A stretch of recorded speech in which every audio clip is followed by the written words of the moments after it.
apa kabar Anda di rumah? Edunomics sore ini kembali hadir untuk melengkapi hari Anda dengan sejumlah berita dari dunia pendidikan dan ekonomi. Dan berikut adalah headline Edunomics update sore ini. Cuaca tak menentu, pasokan ikan menurun, harga jual tinggi. Perubahan atau ketidakstabilan cuaca menyebabkan nelayan kesulitan melaut sehingga pasokan ikan pasar menurun. Akibatnya, harga ikan di pasar menjadi lebih tinggi. Hal itu membuat pasokan ikan di pasar berkurang, sementara permintaan tetap tinggi, sehingga harga ikan meningkat. Halo Sobat Edunomik, kembali lagi bersama saya Matilda. Hari ini, saya sedang berada di salah satu lapak penjual ikan. Baik, selamat sore Ibu. Iya, selamat sore juga Nona. Baik, Ibu, terima kasih atas kesempatan yang diberikan kepada saya. Tujuan saya datang ke sini Ibu untuk mewawancarai Ibu terkait dengan pembeli ikan yang mengalami kenaikan harga. Iya.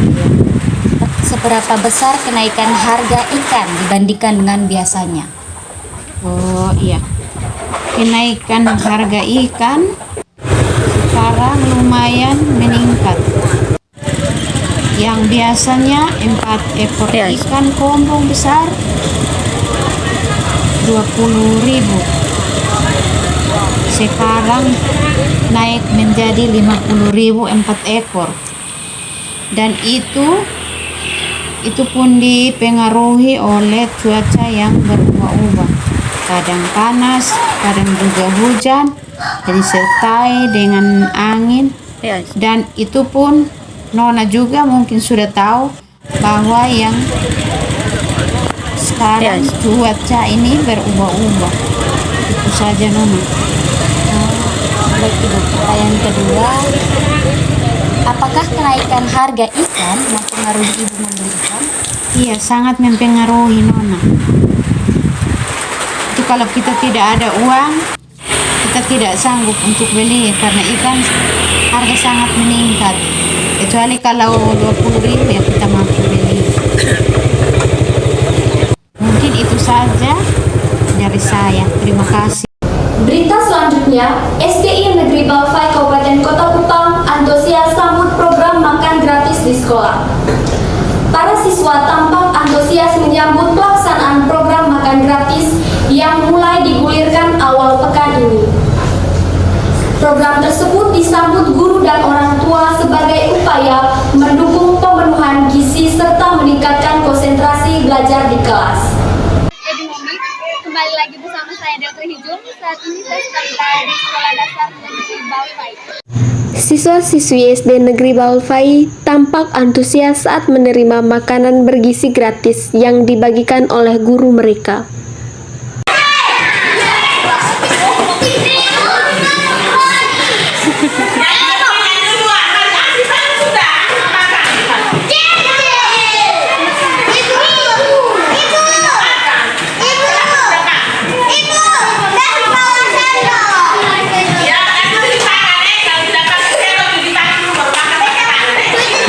Saya akan langsung bicara. Sejak kapan program MBG ini terlaksanakan di SD Balfai? Sejak pertengahan Juni, bulan Juni 2024. Bagaimana skema pelaksanaan ini? Skema pelaksanaannya mereka antar tuh 2 kali. Karena untuk pagi itu jam 9 dan siang itu sekitar jam 12. Jadi pagi itu antar tuh 272 ompreng. Ya, sisanya kami di sini kan 446, 444. Di sisanya itu diantar siang, itu jam 12. Bagaimana sistem penyediaan makanan ya Ibu? Apakah dari catering, dapur sekolah atau ada kerjasama dari pihak lain? Dengan yayasan. Apakah siswa di SD Balfai ini antusias menerima MBG? Ya, sebenarnya anak-anak semua tuh antusias karena setiap kali antar itu kan makanan juga beda-beda. Memang nasinya sama tapi kadang buahnya beda, lauknya juga beda.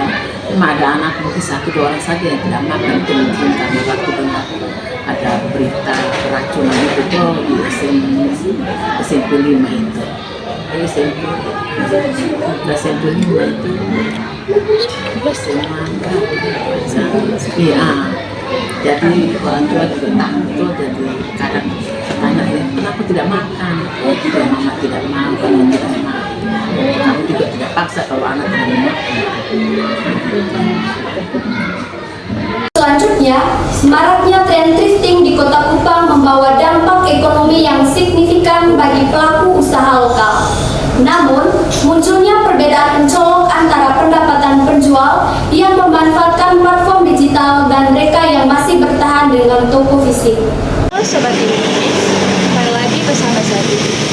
Saat ini saya sedang berada di salah satu lapak thrifting yang ada di Kota Kupang. Dwi Sopi Toko Bagaya adalah salah satu lapak penjualan thrifting langsung dan juga online yang ada di Kota Kupang. Lapak ini menyediakan berbagai pilihan pakaian bekas berkualitas yang telah dipilih dan disortir dengan cermat, mulai dari gaya kasual hingga fashion kekinian yang banyak diminati anak muda. Melalui penjualan langsung maupun lewat platform online, Dwi Sopi Toko Bagaya berupaya memberikan pengalaman berbelanja yang mudah, murah, dan tetap stylish bagi pelanggan di Kota Kupang. Maka di sini saya akan langsung bertanya apa saja jenis barang yang lebih cepat terjual secara langsung daripada secara online dan begitu sebaliknya. Yang cepat sebenarnya kalau online toko kami jarang, posting online sangat jarang. Tapi biasanya cuma video sepintas tentang barang apa saja yang ada di toko, dan itu kebanyakan yang paling cepat orang tertarik secara online itu atasan wanita sama hoodie. Terus kalau untuk penjualan offline-nya juga sama, atasan wanita yang paling cepat habis, yang cepat laris lah gitu. Terus kalau yang jarang sekali, jadi ini selama 1 tahun ini baru pertama kali buka balkonan. Jadi dari semua barang penjualan kayaknya produk pakaian anak yang lama sekali untuk bisa kembali modal, baik online maupun offline. Baik kakak, pertanyaan yang kedua, bagaimana cara kakak menyelesaikan harga barang antara penjualan langsung dan juga penjualan secara online? Kalau sama saja sih, kakak. Kalau offline sama online harganya tetap sama, karena melalui online kita promosi barangnya ada di toko. Jadi kalaupun mereka mau beli secara online-nya tetap harganya sama, baik di online maupun di toko. Tapi kalau diminta pengantaran mungkin ada biaya ongkirnya. Pertanyaan yang ketiga, menurut kakak pendapatan penjualannya lebih besar dilakukan secara langsung atau secara online? Secara langsung sih offline, dan maksudnya kita tidak susah payah untuk posting gitu kan. Jadi cuman iklankan satu video 3 video untuk satu produk atau pada saat barang yang baru masuk, terus nanti pelanggan yang datang. Kita akan beralih ke berita selanjutnya. Pemirsa, harga emas naik di tengah ketidakpastian ekonomi. Di tengah kenaikan harga yang cukup tinggi. Baik, alasan saya tetap membeli emas walaupun di tengah harganya itu lebih tinggi. Emas itu selain koleksi yang saya seperti perhiasan, kalung, emas juga memiliki nilai. Emas itu bisa naik nilainya dalam jangka panjang meskipun ada fluktuasi, dan jika dibandingkan dengan mata uang atau aset lainnya, emas itu memiliki nilai yang stabil. Oke, baik kakak. Jika harga emas terus naik, apakah kakak akan tetap membeli emas atau menunggu hingga harga emas turun? Kalau dari saya tetap membeli emas karena alasannya itu, menurut saya emas itu cenderung mempertahankan nilainya bahkan ketika harga barang lain itu tinggi. Oke, baik kakak. Berita selanjutnya, Program MBG Harapan Baru untuk Anak Bebas Stunting.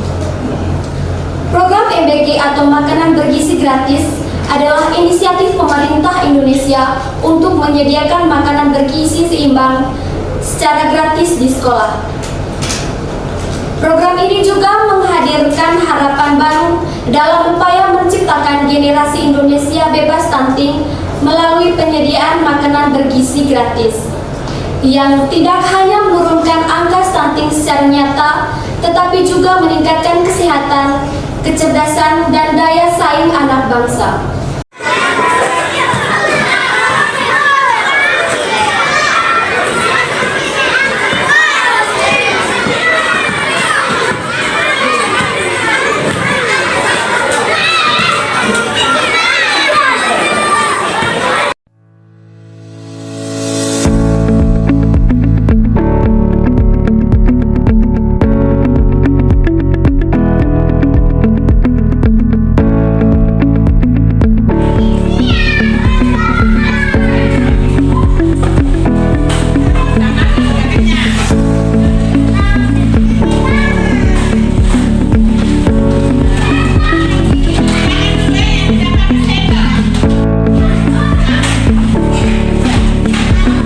Program Makan Bergizi Gratis MBG merupakan inisiatif pemerintah Indonesia di bawah Presiden Prabowo Subianto.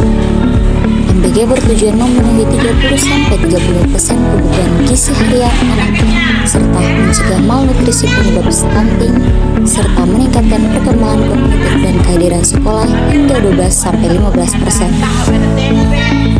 Penelitian awal menunjukkan penurunan stunting 7,8% di daerah uji coba, meski disparitas regional tinggi seperti di Nusa Tenggara Timur 37% versus Bali 8,6%. Evaluasi masih berkelanjutan untuk adaptasi lokal dan pencegahan stunting baru sesuai revisi Starnas tahun 2025. Presiden Prabowo tekankan MBG tak hanya isi perut, tapi bangun otak cerdas dan tumbuh buah. Ahli gizi Rizal optimis MBG tingkatkan konsentrasi belajar dan ekonomi lokal, tapi butuh monitoring yang ketat. Meski tantangan disparitas daerah masih ada. Selanjutnya, seorang mahasiswa di Kota Kupang menarik perhatian publik setelah kisahnya kuliah sambil menjadi pengemudi Maxim demi membantu perekonomian keluarga. Dengan jadwal kuliah yang padat, tetap gigih bekerja setiap hari, menjadi contoh inspiratif perjuangan anak muda di tengah tekanan ekonomi. Halo Sobat Edunomik, kembali lagi bersama saya Delta Hijung. Saat ini saya sedang bersama salah satu mahasiswa yang memiliki kerja sampingan sebagai driver. Perkenalkan, nama saya Alvindun. Saya salah satu mahasiswa Universitas Katolik Widya Mandira Kupang, program studi ilmu komunikasi. Sekarang saya berprofesi sebagai driver Maxim. Apa alasannya mengapa kakak memilih untuk bekerja sebagai pengemudi Maxim? Baik, pertanyaannya alasan saya menjadi driver Maxim. Alasannya bahwa menjadi driver Maxim itu mendaftarnya sangat gampang, tidak membutuhkan banyak syarat.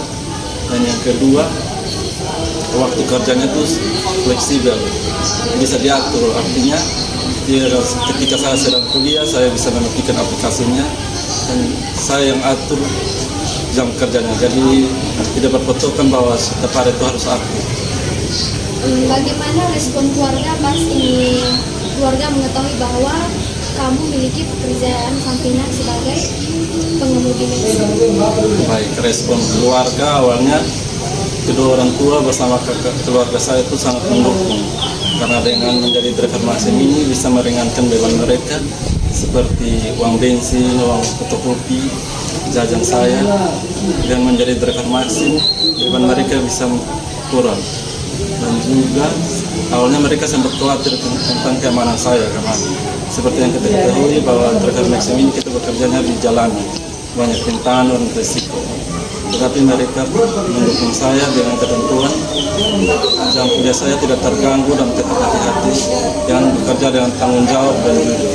Kak Adri bisa jelaskan ini pengalaman, suka dan duka selama tarik Maxim, juga apa motivasi utama yang membuat Adri mengambil keputusan ini? Baik, pengalaman suka, duka, dan motivasi. Pengalaman suka menjadi driver Maxim itu kadang kita mendapatkan pelanggan yang baik, mereka suka kasih tips, bayar lebih, dan juga kita bisa banyak kenalan. Menjadi driver Maxim kita dapat kenalan yang banyak dan juga mengetahui banyak tempat yang belum kita ketahui.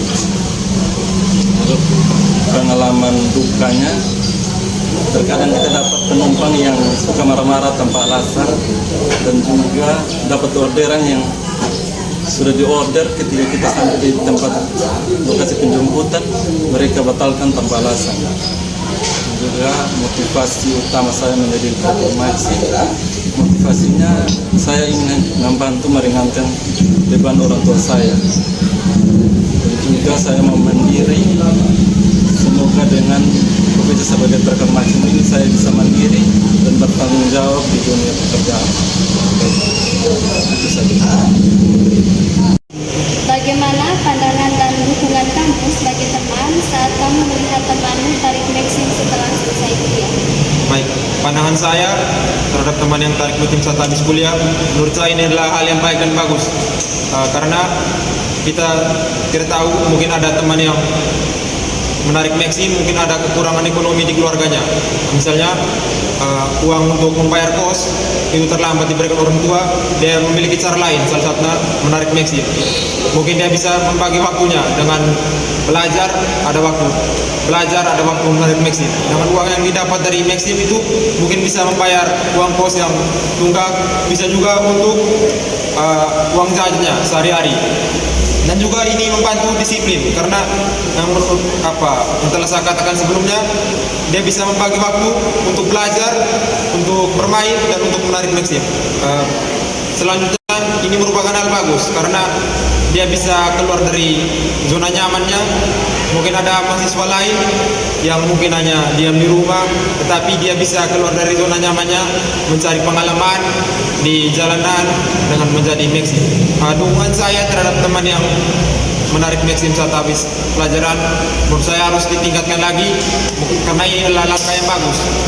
Mungkin habis kuliah kan kita juga tidak tahu kita bisa mendapatkan pekerjaan atau tidak.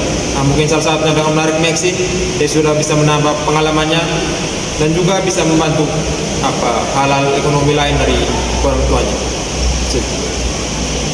Berita selanjutnya, literasi digital anak, tantangan baru pendidikan di era kurikulum merdeka. Di tengah semakin digitalnya proses belajar, banyak siswa masih kesulitan memahami cara menggunakan teknologi secara bijak.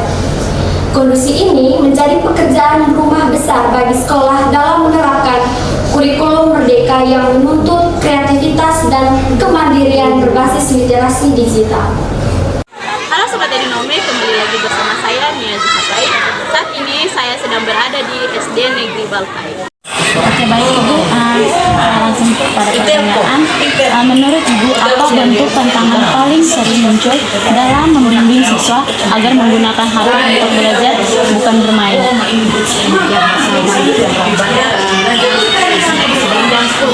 Siswa latar belakangnya membaca, menulisnya kurang lancar. Terus yang kedua, yang paling rentan terjadi di sekolah itu adalah jaringan. Kadang mereka bawa HP tapi tidak ada pulsa, jadi harus connect dengan wifi sekolah. Itu mungkin ada praktek atau apa yang mungkin sudah terjadi atau belum terjadi di sekolah ini? Kebetulan kan papan interaksi digital ini dari baru 1 bulan ada di sekolah, terus belum diaplikasikan oleh setiap guru. Jadi dia mungkin seminggu depan baru bisa digunakan, karena di dalam itu berbagai macam papan digital itu kan seperti kita menggunakan handphone. Makanya bedanya adalah di dalam menu dan terdapat ada papan tulisnya. Jadi banyak sekali menu-menu yang beda dengan penggunaan HP. Tapi cara bukanya, on-nya sama seperti kita menggunakan HP di dalam. Berita berikutnya, krisis guru pegawai negeri sipil di sekolah dasar. Menurunnya jumlah guru berstatus pegawai negeri sipil atau PNS di sekolah dasar menyebabkan terganggunya proses belajar mengajar dan meningkatnya beban kerja guru honorer berbagai daerah di Indonesia. Kondisi ini membuat sejumlah sekolah harus mengandalkan guru honorer dengan gaji rendah. Halo Sobat Edunomik, kembali lagi bersama saya Matelda Bano. Hari ini saya sedang berada di SD Negeri Balfai Kupang. Hari ini saya akan melakukan wawancara terkait dengan berita yang saya buat.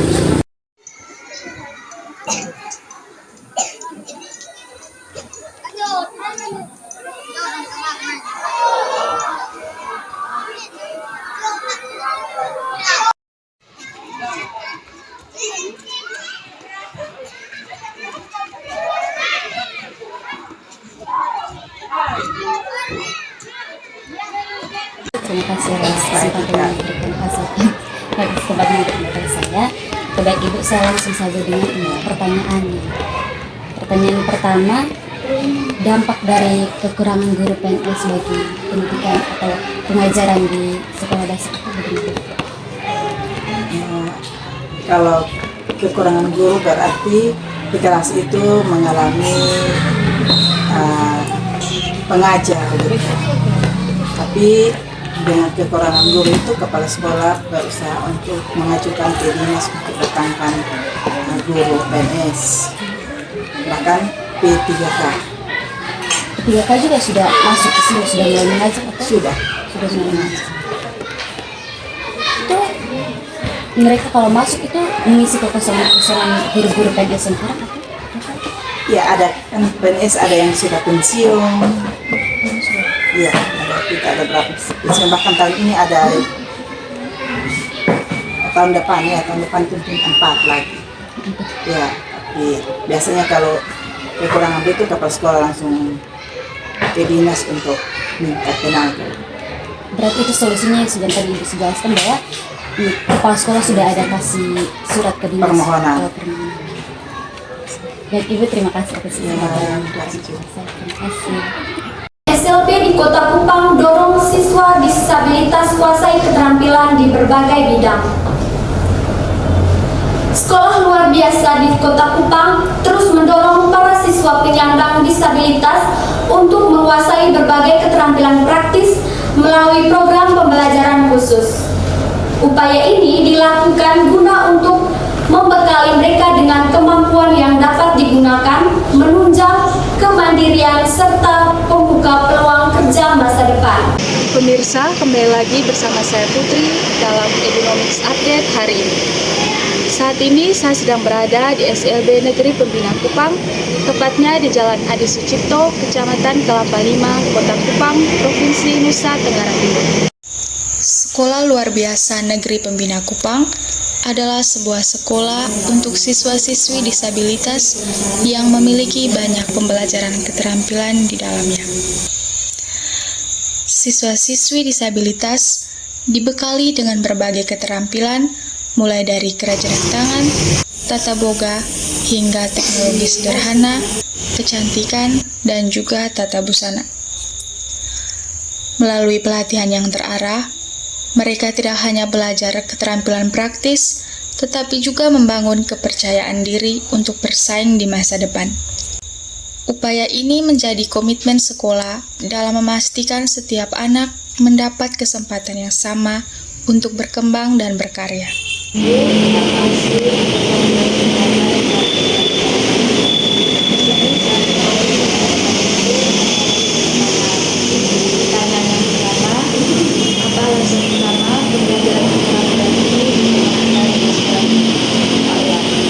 Yang pertama itu karena mengingat anak-anak di sini punya keterbatasan.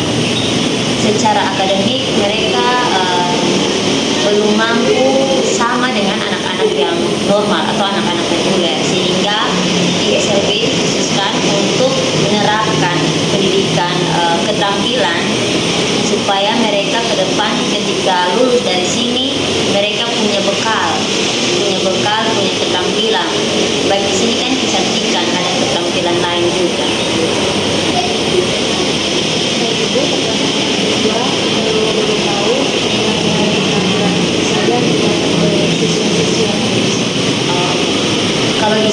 pendidikan untuk keterampilan dimulai dari tingkat SMP dan SMA.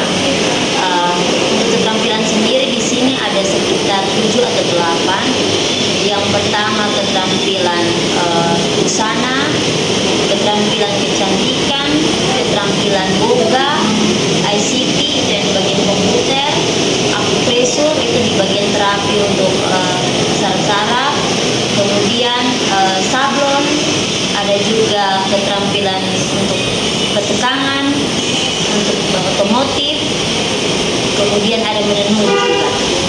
Jadi pokoknya dari ke-8 keterampilan itu terserah minat dari anak-anak mau pilih yang mana, nanti kita urus yang mendampingi dan membimbing. Baik Ibu, pertanyaan selanjutnya, apa dampak utama yang dirasakan oleh siswa siswi setelah pembelajaran keterampilan tersebut? Kalau dampak, ya pasti dampak positif yang mereka terima karena pendidikan keterampilan ini bisa merupakan ilmu baru bagi mereka.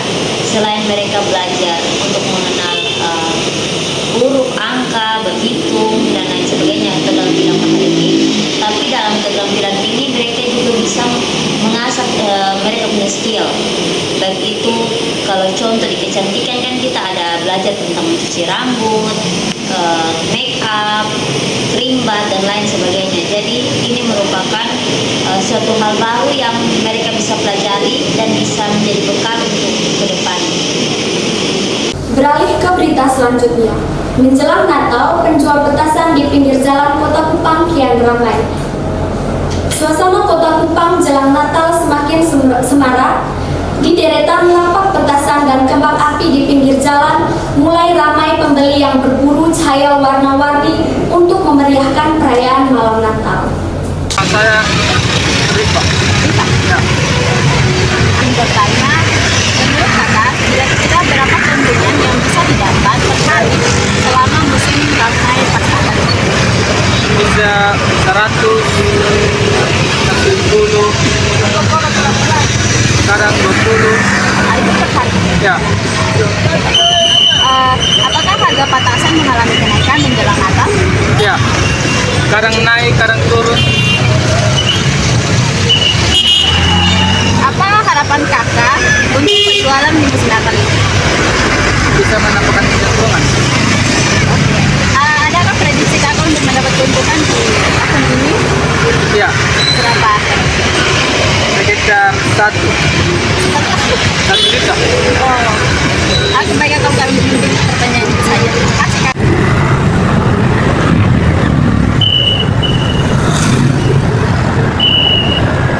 Saboak, pasar akhir pekan yang cuan besar. Bukti gerak solid ribuan UMKM lokal.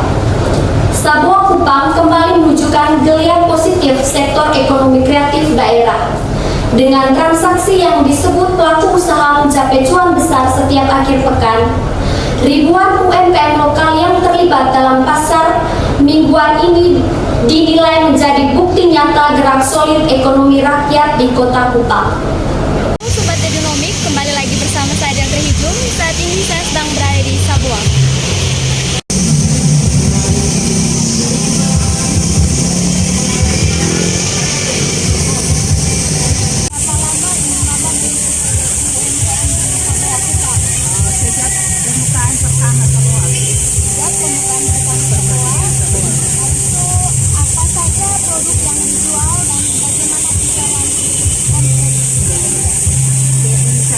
Kita jualan mainan dengan aksesoris. Kalau per minggu tuh kalau rame di kisaran 1 juta, kalau seminggu 300-400 ribu per minggu. Apa harapan dan strategi untuk meningkatkan penjualan? Itu menurut saya mungkin kita harus menambah jadi produk lagi supaya setiap kali orang lewat mungkin bisa lihat dan langsung datang ke desa. Ya, sama-sama.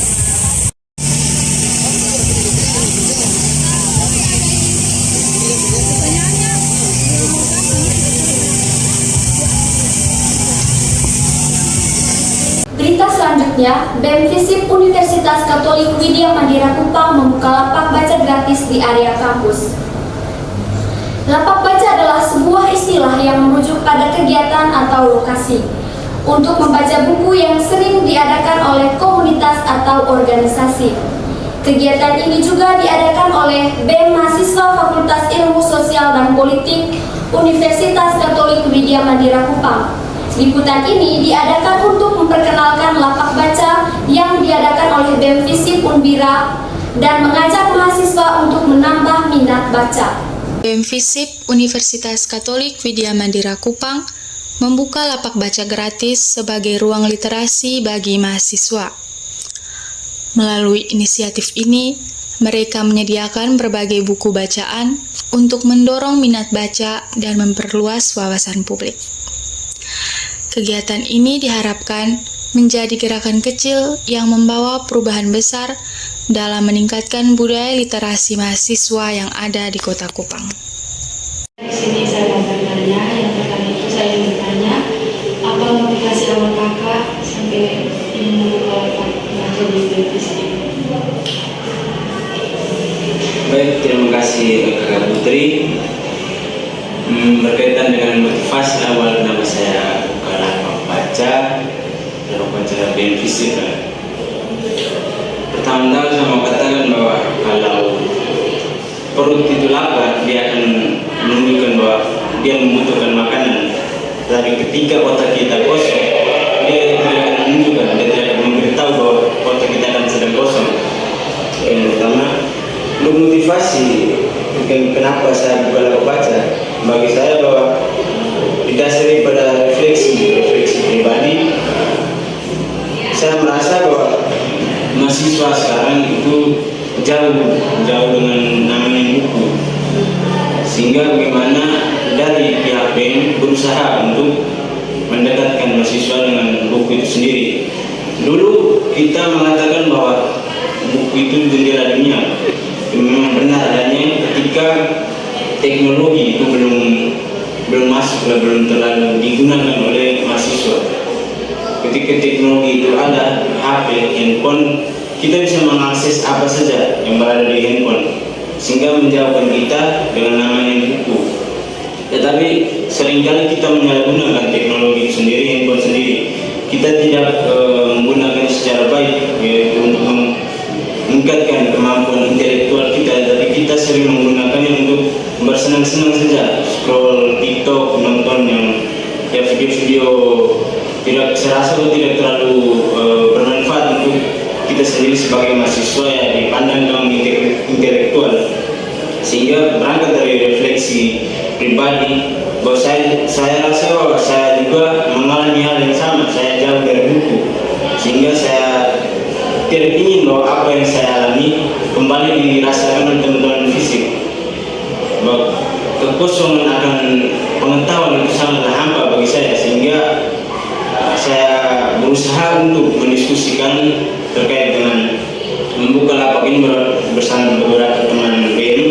Kami berusaha untuk bagaimana membuka ruang baca, tempat baca untuk teman-teman fisik, sehingga minat atau niat teman-teman untuk membaca itu kembali terbangun. Memang di kampus di Unbira itu ada perpustakaannya, namun kita bisa lihat bahwa seberapa sering sih mahasiswa fisik sendiri itu ke perpustakaan itu, serasa bahwa kita bisa hitung sendiri.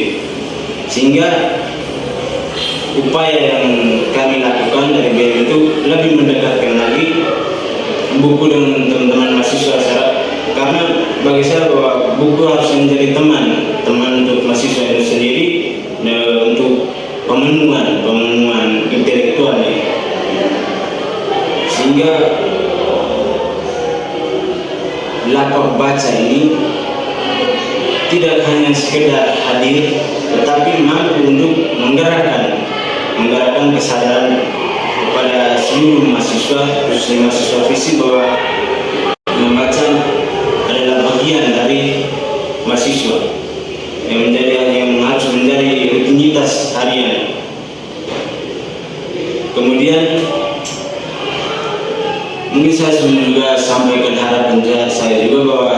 dengan adanya lapak baca ini bahwa teman-teman visi bisa memanfaatkan fasilitas ini untuk memperkaya pengetahuan, mungkin untuk motivasinya. Demikian berangkat dari refleksi pribadi akan kekosongan akan intelektual pengetahuan, kemudian saya diskusikan bersama teman-teman BEM sehingga disepakati kami harus mendekatkan teman-teman mahasiswa dengan buku, khususnya teman-teman mahasiswa di fisik. Baik kakak, terima kasih. Untuk pertanyaan yang kedua, kalau boleh tahu buku-buku yang disediakan di lapak baca ini didapatnya dari mana?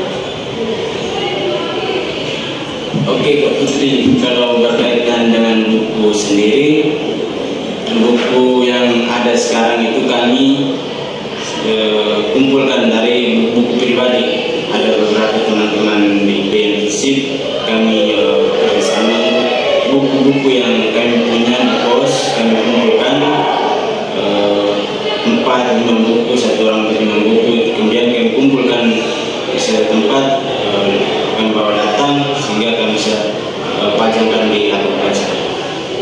Buku-buku yang disediakan di sini juga cukup terbatas tapi beragam juga. Ada buku sosial politik, ada buku gerakan, ada buku-buku kebudayaan juga ada. NTT Mart Kupang kini hadir sebagai pilihan belanja yang tidak hanya praktis, tetapi juga memberi kesempatan bagi masyarakat untuk mendukung program lokal.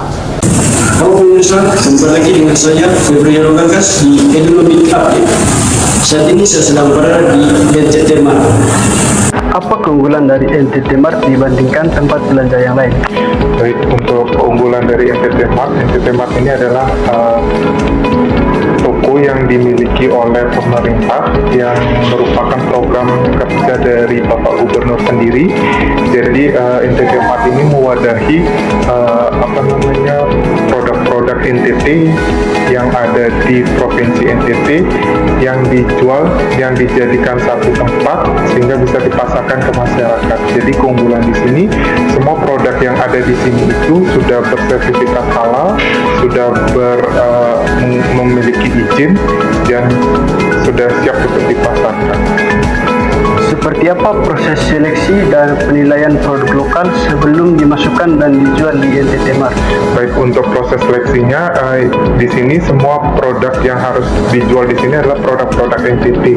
Jadi produk yang hasil dari buatan dari para industri kecil menengah di NTT sendiri. Untuk produk makanan itu ada kriterianya. Yang pertama itu kemasannya, yang kemasannya sudah tertera dengan merek, kemudian nanti di kemasan produknya itu sudah bersertifikat halal, kemudian sudah ada izin usahanya. Kalau sudah memenuhi ketiga kriteria itu sudah bisa masuk di NTT Mart. Sejauh ini produk apa yang paling diminati oleh konsumen? Nah, di NTT Mart sendiri itu kita memiliki 3 kategori produk, yaitu dari produk kria, fashion, sama makanan. Yang paling banyak itu produk makanan sendiri.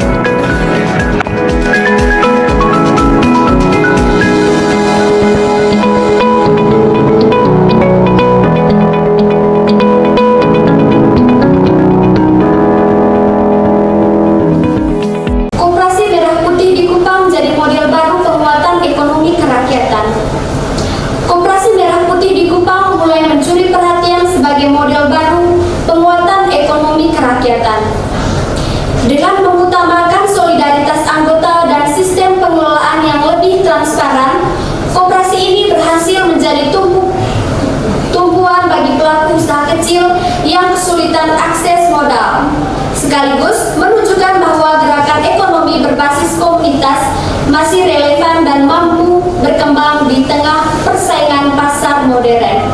Halo pemirsa, kembali lagi bersama saya Febriano Gagas di Edunomic Update.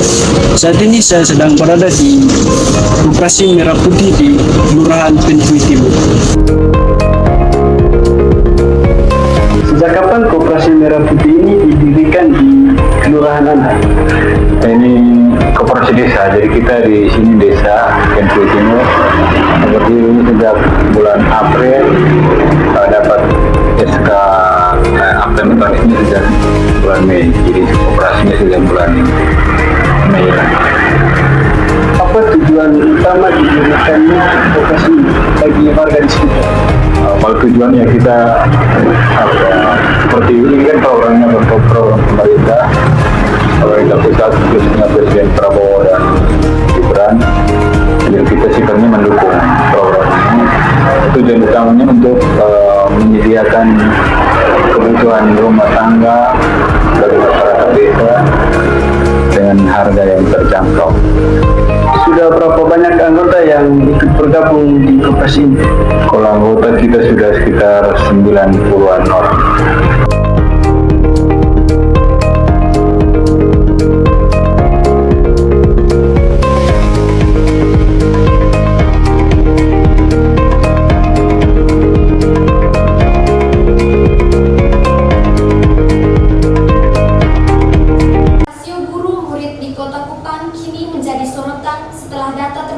menunjukkan bahwa satu guru menangani hanya 8-9 murid di kelas. Kondisi ini yang jauh lebih ideal dibanding standar nasional. Ini dinilai memberi ruang bagi pembelajaran yang lebih insentif.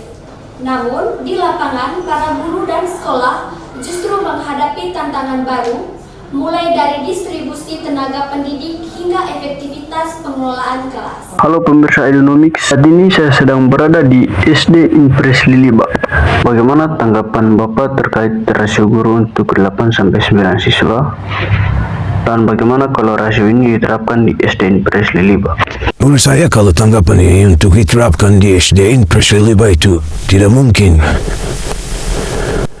Karena perbedaan jumlah siswa yang lebih banyak dari guru. Nanti kalau pakai perbandingan rasio satu guru untuk 8-9 siswa itu menurut saya tidak bisa, dan nanti kalau itu diterapkan di sekolah ini terus siswa yang lain mau dikemanakan? Sekarang saja satu guru untuk 28-30 siswa atau murid. Itu yang rasanya ideal yang saya tahu. Di tengah berbagai keterbatasan ekonomi, para mahasiswa penerima KIP kuliah di Kupang terus berjuang mewujudkan mimpi mereka menuntut ilmu hingga perguruan tinggi. Bantuan biaya pendidikan ini menjadi harapan besar bagi banyak anak muda. Namun, perjalanan mereka tak selalu mudah, mulai dari tekanan kebutuhan hidup, tuntutan akademik, hingga usaha menjaga prestasi agar tetap menerima bantuan. Halo pemirsa, kembali lagi bersama saya Febriano Ganggas di Edunomic Update. Saat ini saya sedang bersama dengan salah satu mahasiswa penerima beasiswa KIP kuliah dari Universitas Katolik Vidya Mandira Kupang. Kakak bisa ceritakan bagaimana awal mula kakak bisa tahu program KIP kuliah ini? Awal mula saya mengetahui program KIP kuliah itu karena saya bermain sosmed Instagram, kemudian di media sosialnya Kemendikti itu ada daftar-daftar beasiswa yang kemudian mereka posting di situ, dan ada beberapa pilihan beasiswa. Saya sudah coba apply beberapa pilihan beasiswa, cuman menurut saya yang waktu itu memang saya fokuskan adalah beasiswa KIP kuliah. Nah, akhirnya setelah saya mengenal dari media sosial, kemudian saya daftar. Apa dampak yang paling terasa setelah mendapatkan beasiswa KIP kuliah ini, dan juga apa tantangan besar selama mendapatkan beasiswa? Oke, kita mulai dari dampak yang paling saya rasa itu ada pada, of course kita tahu, finansial. Jadi karena bantuan biaya ekonomi yang diberikan, yaitu mulai dari biaya pendidikan dan bantuan biaya gitu, itu saya merasa cukup terbantu. Apalagi saya juga pribadi yang memang benar-benar pada saat kuliah ini juga finansial yang kemudian saya perlukan ini memang saya carikan sendiri, dan dengan adanya KIP kuliah akhirnya saya sangat terbantu. Tantangan yang saya rasakan, yaitu kita tahu kalau penerima beasiswa KIP kuliah itu juga dituntut untuk harus rajin datang kuliah, kemudian juga ini punya IP yang bagus di atas 3,75 kalau tidak salah, kemudian juga harus lulus tepat waktu. Itu tantangan yang perlu dilewati selama 4 tahun ini. Menurut kakak peran beasiswa ini, bagaimana peran beasiswa ini untuk mahasiswa yang kurang mampu agar bisa melanjutkan pendidikan?